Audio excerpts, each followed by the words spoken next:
Nasamsam ang mahigit 68,000 halaga ng shabu sa isinagawang by-bus operation ng mga operatiba sa sitio Calatrava, Barangay Cugon, Balingasag, Misamis Oriental nito lamang 5 ng Setyembre taong kasalukuyan.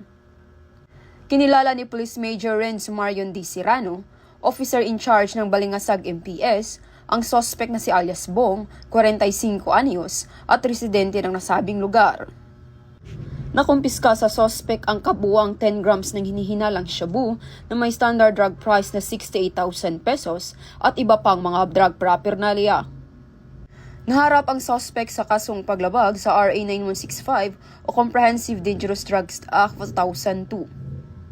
Mula dito sa Camp Capistrano, Busa, Cagayan de Oro City, ako ay inyong Police News Network correspondent, Patrolwoman Rhea P. Sanchez, alagad ng batas, tagataguyod ng Balitang Pulis.